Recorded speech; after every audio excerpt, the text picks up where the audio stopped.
Parliament కాన్స్టిట్యున్సీస్లో కావాల్సిన additional బియూస్ వలన ఇప్పుడు 2 బియూస్ పెట్టాల్సిన పరిస్థితి వచ్చిన వలన అడిషనల్ బియూస్ ఎలక్షన్ కమిషన్ నుండి ఇక్కడ బెంగళూరు నుంచి మనకి అలాట్ చేయడం జరిగింది. అది తీసుకొచ్చేసి ఇప్పుడే మెకానికల్గా అది క్లీనింగ్ చేయడం ప్రాసెస్, పాత స్టిక్కర్స్ అన్నీ తీసేయడము, ఇదన్నీ చేసేసి లోపల ఎఫ్ఎల్సి కార్యక్రమం కూడా స్టార్ట్ చేశాము. ఆల్రెడీ బెల్ ఇంజనీర్స్ మొన్ననే ఇక్కడ చేరిపోయారు.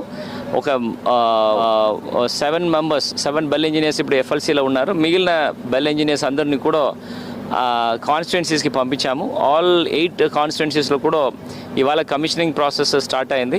ఇక్కడ ఈ ఎఫ్ఎల్సీ కార్యక్రమము రేపు ఈవినింగ్కి కంప్లీట్ అవుతుంది. ఈ 2408 కూడా దీని నుంచి మళ్ళీ ఫస్ట్ ర్యాండమైజ్ చేసేసి అసెంబ్లీ సెగ్మెంట్స్కి పంపించేసి అలాంగ్ విత్ బఫర్ ఇది కూడా సేమ్ కాన్స్టిట్యున్సీస్కి ఇక్కడ నుంచి ఫిజికల్గా ఆర్మ్డ్ గార్డ్స్తో పంపాల్సిన పరిస్థితి ఉంటుంది. సో ఈ ట్రాన్స్పోర్టేషన్స్ విల్ హ్యాపన్. ఇప్పుడు టుడే 3వ తారీఖు 4వ తారీఖు వరకు ఈ ఎఫ్ఎల్సీ జరుగుతుంది.